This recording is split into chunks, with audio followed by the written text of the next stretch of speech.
Initiative.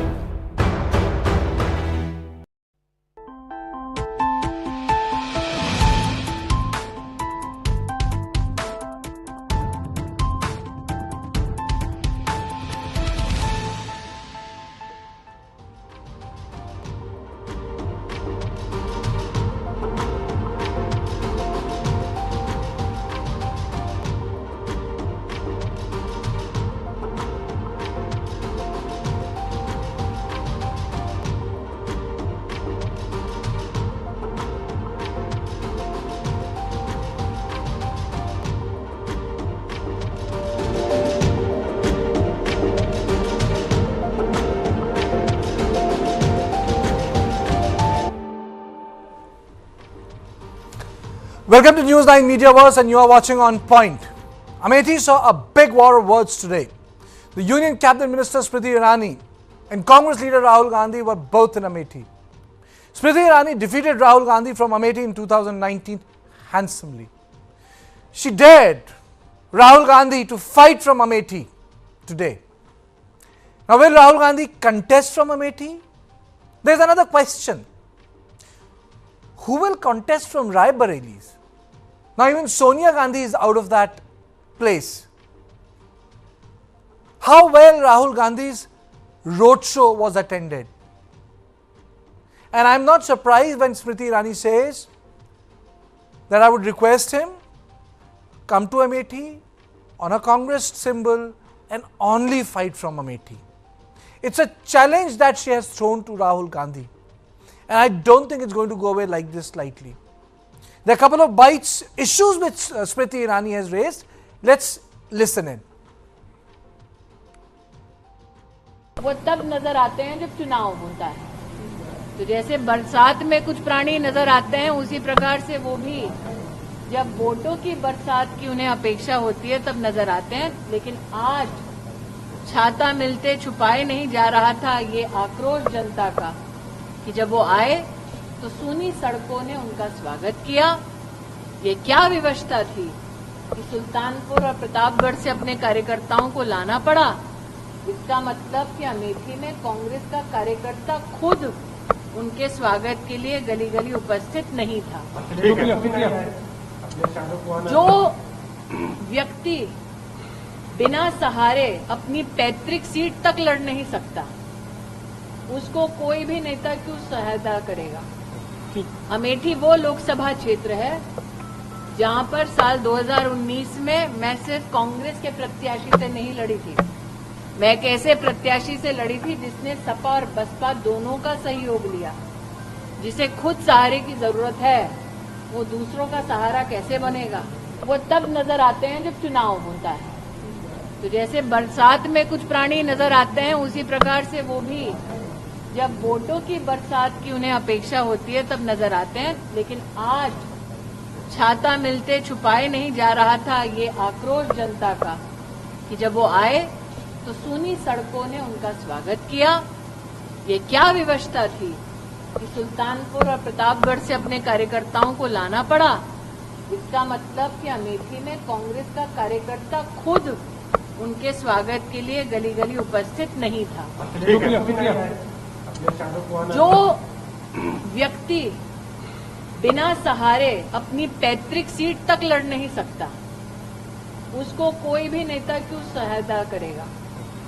Amethi वो लोकसभा क्षेत्र है जहां पर साल 2019 में मैं सिर्फ कांग्रेस के प्रत्याशी से नहीं लड़ी थी, मैं एक ऐसे प्रत्याशी से लड़ी थी जिसने सपा और बसपा दोनों का सहयोग लिया। जिसे खुद सहारे की जरूरत है वो दूसरों का सहारा कैसे बनेगा। So on this issue, I am joined by Shikha Mukherjee, senior journalist. I'll later be joined by Bhanu and Rajalakshmi Joshi, political analyst. Let me go across to Rajalakshmi Joshi. I would say the sort of challenge which Smriti has thrown, I think Rahul will have to respond to it verbally or non-verbally. Response has to come. Yes, definitely. A very good evening to all your viewers. And, this is a very interesting turn of events where, the present MP and the previous one also, they're both there at the same time. So they're both at Amethi, and you can see the difference in the kind of response to both of them. And it's very interesting that till 2014, the Bharatiya Janata Party used to get, say, maybe around 30,000 votes. And interestingly, Smriti Irani ji apparently was not even a very well-known figure in Amethi at that time, because they didn't have access to television, they didn't have access to electricity. I mean, that is how things were. And just imagine that she lost those elections, she lost the election at that time, but then she went back, she stayed over, she spent a lot of time in Amethi, and she made it her base. And in 2019, she was back with a complete bang. And today the situation is that she is giving an open challenge to Mr. Rahul Gandhi, saying that if you have the guts, then why don't you contest only from Amethi, and we will see how it goes. And I don't think that Mr. Rahul Gandhi will be able to do that, because if you look at it, that even whether it may be in Amethi or even in the adjoining Rai Bareli, even in the Vidhan Sabha, if you look at the elections, the Congress has almost completely lost their hold on both these constituencies. So, it is a very telling state of affairs for how badly the Congress has been treating both these constituencies, which were at one time a very big stronghold. So the people who have actually come up from Amethi and Rai Bareli, they speak about a time when, say, Okay. maybe Okay, during the time point of noted. Point noted, Raj Lakshmi. You are saying basically that Rahul Gandhi will need to respond. Let me go across to Shikha Mukherjee. I mean to say it's not a small dare for Smriti to very categorically say that if he wants to come, he can fight me, but let him only fight me from Amethi. It's not a small dare, because Raebareli is also bereft of any Gandhi today, and it's also a complicated constituency. I've been there. It's even more complicated than Amethi today. So the question is, why did Smriti Irani challenge Rahul Gandhi? And why does this challenge have any significance? Okay, so if you look at it, Smriti Irani is doing what she must do, which is challenge Rahul Gandhi to contest from the Amethi seat, especially because she and Rahul Gandhi are in the constituency today. Rahul is on his pursuit of the Bharat Jodo, and she is on her Jan Samvad Yatra. Now, as the challenger, Smriti Irani is doing what she must and ought to do. It is up to Rahul now to decide, or rather the Congress to make a decision on whether it would actually want to take on something which would be risky, and there's no doubt about it that it is risky. UP is risky for the Congress, and as you can see that today there is effectively no Congress representative from UP in the Lok Sabha, because Sonia Gandhi has moved on to the Rajya Sabha. So this is a risky proposition for the Congress. The Congress would be entirely foolish if it responded to the challenge, knowing that there is an almost certain humiliation waiting for it at the end of the exercise. It would also be a very expensive, politically and financially and otherwise, a very expensive proposition. And Smriti Irani's challenge is a kind of dare that you waste your resources here and don't fight anywhere else. It is also just a point I would like to make. No, just one. No, I'm not stopping you. I'm just asking you to integrate that in your conversation. Rahul has not been to his constituency. This is, I think, the 5th time in last 4.5 or 5 years, now we have Lok Sabha elections, that he has come to Amethi to address a rally or to pass through Amethi, but he hasn't been there. There's been he hasn't nursed his constituency, is what you're saying. Yeah, absolutely. In other words, you're saying that Amethi is not his constituency and he hasn't nursed it. Nursed it? I mean, Amethi was his constituency. He lost once, but he didn't go back. Yeah, so that's fine. I'm just going back to the question, which is that an MP nurses his constituency. That's the contention. Wayanad is Rahul Gandhi's constituency, which he is nursing, which he has visited multiple times and does so several times a year. Amethi he has not visited, and Amethi clearly is no longer his constituency. He has signaled that.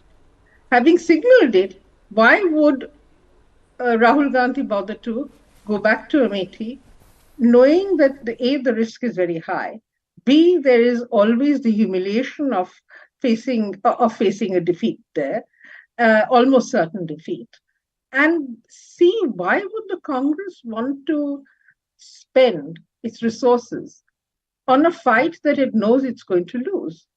Therefore, how Rahul or the Congress respond to that challenge is a different matter. But as a challenge, it is very interesting. I think the other part that we need to look at is, why is Smriti Irani challenging Rahul to fight in Amethi? It is almost a kind of schoolyard dare. If you do something that risks is full of risk, then you're a hero.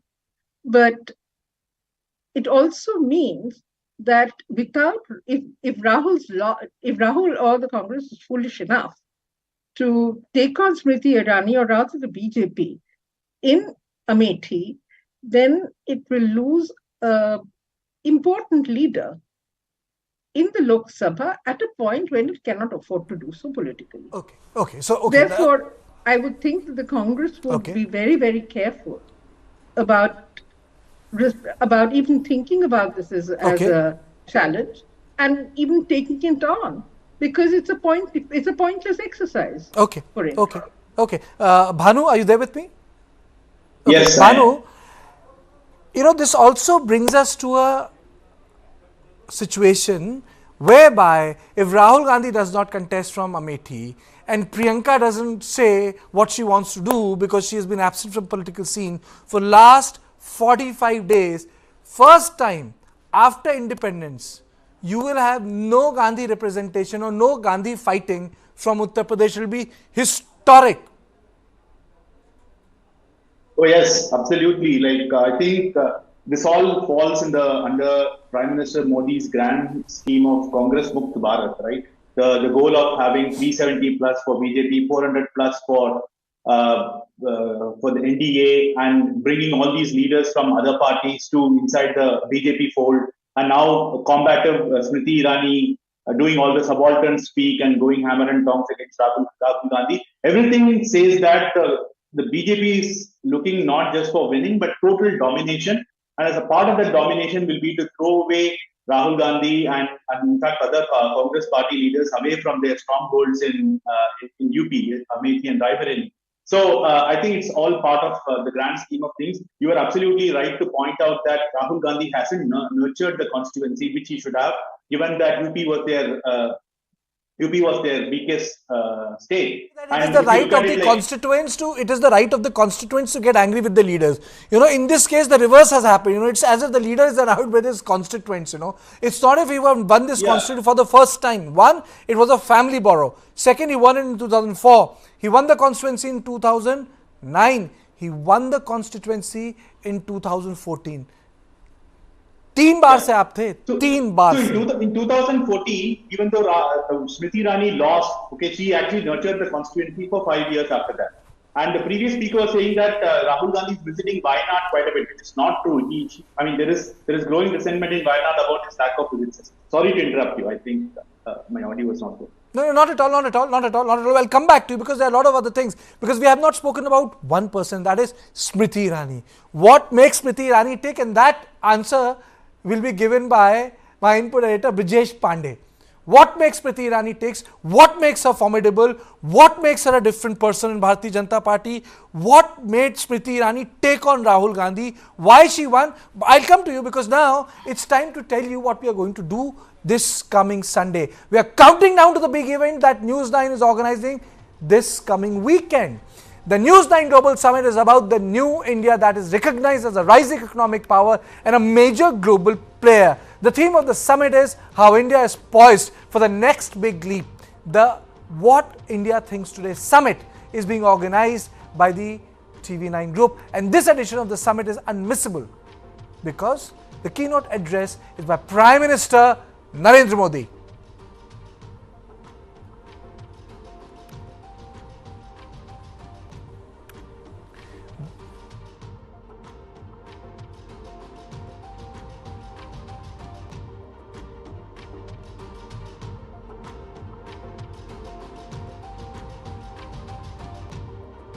Fragile 5 to top 5. From a laggard to a leader, India under Modi has reimagined the world order.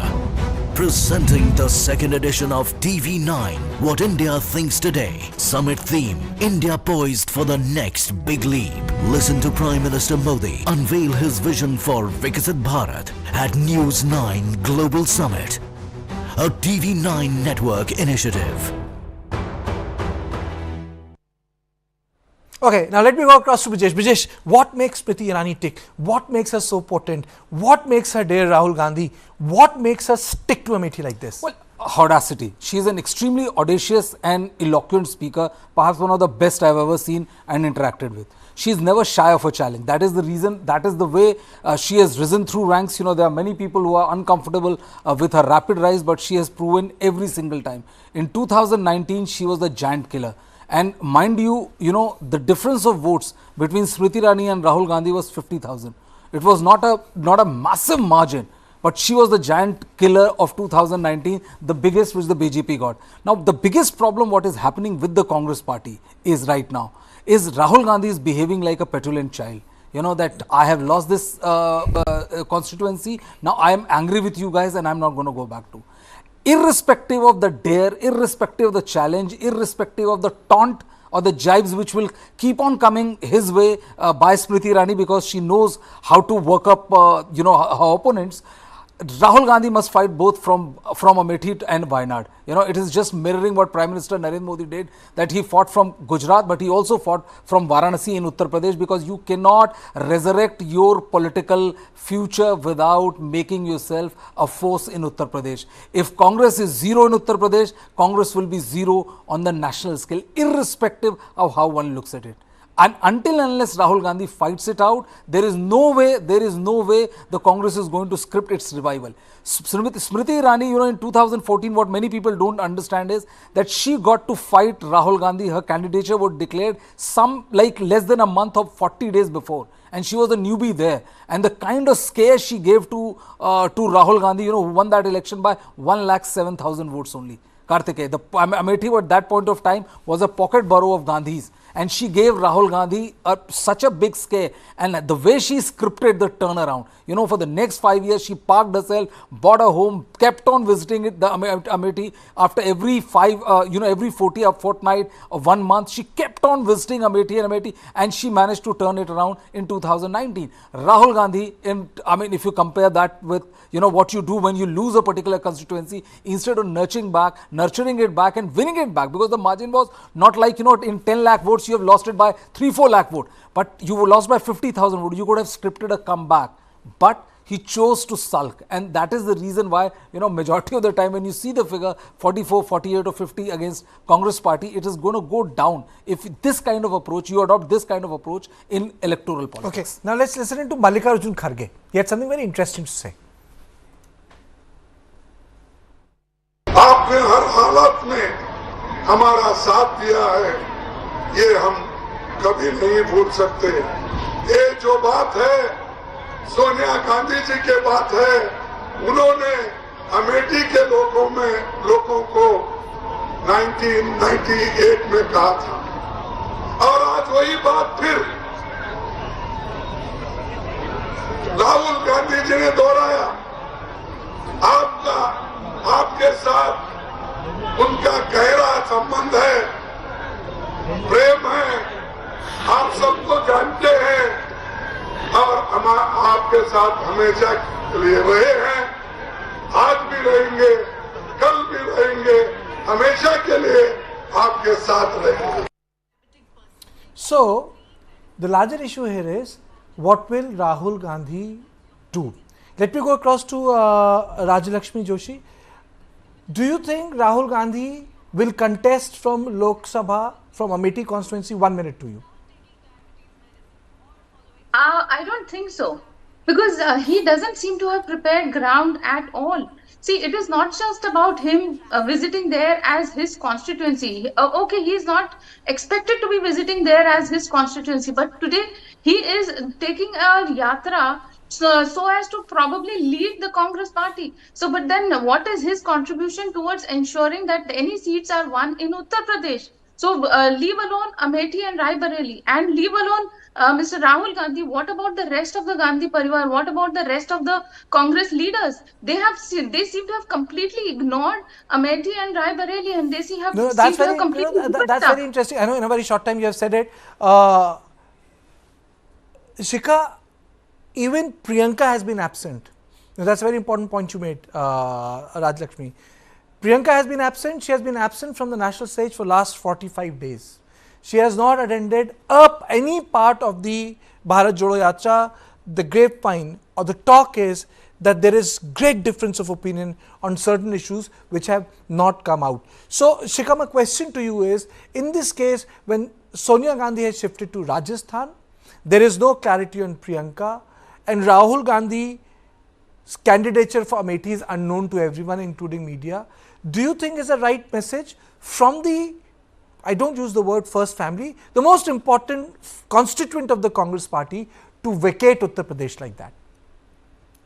I think, if I were looking at it not in sentimental or emotional terms, then I would say yes, because this is a fight in Uttar Pradesh where it's going to be very difficult for the Congress to win, and it's going to be a very, very tough fight for for even the Samajwadi Party, for the simple reason that this is post Ram Mandir inauguration UP, where the BJP is on a high, and sentiment is something that is bound to be in favor of this great of the guarantee that has come through, because this is a Modi ki guarantee that the Ram Mandir has been constructed before the 2024 election, and it has been inaugurated. So, in that situation, why would any party which has very limited resources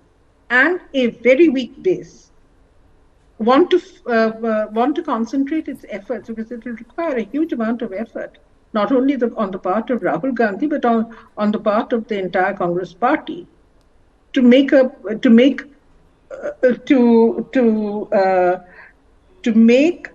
a significant presence, to create a significant presence in Uttar Pradesh. And even if they were to lose, they don't want to lose by a margin which exceeds the 55,000. Okay, you're saying it's being sentimental. You're saying, this is sentimentality. But, is this sentimentality? I would say that, I agree with most of the points of Shikha that, post Ram Mandir inauguration, Congress on weak wicket. But if you look at it pragmatically, despite that, knowing fully well that they are almost a spent force in Uttar Pradesh, still they are needling Akhilesh Yadav for, he has offered him 17 seats, still they are needling Akhilesh Yadav for 5 more and jeopardizing the entire power equation in Uttar Pradesh. Akhilesh Yadav has not heard from Congress party since morning when he made the offer of 17 seats, and sources say that if he doesn't get a concrete offer by tomorrow, he will not join Rahul Gandhi's Nyaya Yatra in Rai Bareli as well. And that would also show lack of number of people when the yatra will go on. So one side you understand and expect that we are a spent force, we have limited resource, we cannot overexert ourselves, and simultaneously you are also not willing to cede second spot to your bigger regional ally. I think Rajlakshmi Joshi wants to say something. Yes, you cannot ignore this Hindi heartland that the Congress party seems to keep ridiculing all the time. Like in the recent past, they have made a lot of all these comments, whereas the maximum number of seats actually come from the Hindi heartland, and most of these places are where the Congress is in a direct contest with the BJP. So that is where the Congress should be focusing the most, because in the rest of the states there are a lot of other regional players, and if you look at the India Alliance, most of them are not even willing to give them the number of seats that they are looking for. for. So the Hindi heartland is where they should have been focusing. And especially considering that there is this sentiment because of the Ram Mandir Pran Pratishtha, they should have actually doubled the efforts. Whereas if they are actually reducing it with this logic that they have actually almost lost the war, then I think that is a reason why they're completely almost out of the game. So they are going to have to contest around say 300 seats in the entire country, but most of it will have to be in the Hindi heartland. And without winning a substantial number of seats in the Hindi heartland, they cannot do anything in the rest of the states as well. So that is not actually going to help in creating any kind of a trouble for the BJP. So Okay. I think they don't have the strategy right in place. No, I think more than the strategy, I think the luck is also not in place. Bhanu, today, as Brijesh was saying, even Akhilesh is not on the same page. In constituencies like Raebareli and Amethi, if Akhilesh is not on the same page, if I may just interject you there for 5 seconds, and these seats Congress always won also because of uninterrupted support by Samajwadi Party. Correct. We can never count them out. So if they are not on the same page, then are these 2 seats gone? Yeah, see, one can assume that, Kartikeya, because see, if you ask a McKinsey consultant where to market my product, he will say, go to the biggest constituency, right? And that's what like the previous speaker and even Brijesh was saying. If you don't have a presence in Uttar Pradesh, you're not fighting, then how are you even going to win? So, but the Congress system works this way, right? It doesn't work on cold logic. It works on image, status, and all that stuff. So I think, and also Smriti is a very combative politician. She has succeeded in 2 fields, entertainment and politics, which is very cutthroat. So I think you should give it to her as well. And also they are riding on the Modi wave and the Ayodhya way. So I think if BJP has to hit 370, I think the biggest increase has to come from Uttar Pradesh. People say southern states. They have to go from 62 to say probably 75 years, right? So if that is the case, and both Congress and Samajwadi Party being weak, I don't think there is any chance for Congress in either of the provinces. So there is no chance. Brijesh, you can have the last word. Do you think that, with Gandhi's not in Amethi and Raebareli, it's like end of the road for them in Uttar Pradesh? Well, it looks like that. And Kartikeya, this is not a recent phenomena. If you look at last 2 years also, if you factor in last 2 years also. And I'm not factoring Priyanka. I agree. I'm not counting her as well. All I'm because that's a saying separate story. If you remember, Ajay Kumar Lallu was made the chief minister, party chief. He was arrested, and for 2-3 months there was nobody to take his bail. And then, once this came out in hue and cry was raised, then his bail was taken. Now you have made Ajay Rai as the state party president, who takes on Akhilesh Yadav, who has a proven track record, is the biggest regional leader. The problem is that Gandhis have abdicated Uttar Pradesh 5 years back. Correct. And if you want to analyze it in the last 48 hours, 72 hours, Perfect. No. They have abdicated Uttar Pradesh. Uttar Pradesh is just paying them back for the abdication. Okay, I think that's wonderfully summed up. I really don't need to say anything. It's time for a break. Do not go away, because once I come back, on the other side, we will talk about the ITLF diktat and the legal action that Manipur government will soon take on them.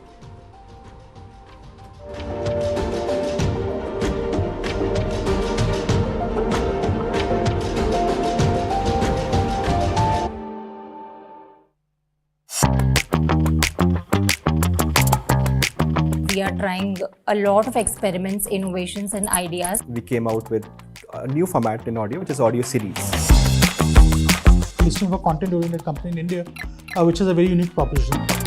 When we look at audio in general, we had music, which is like extremely old format, and then we had podcasts. A natural extension to Pocket FM is to move from Hindi to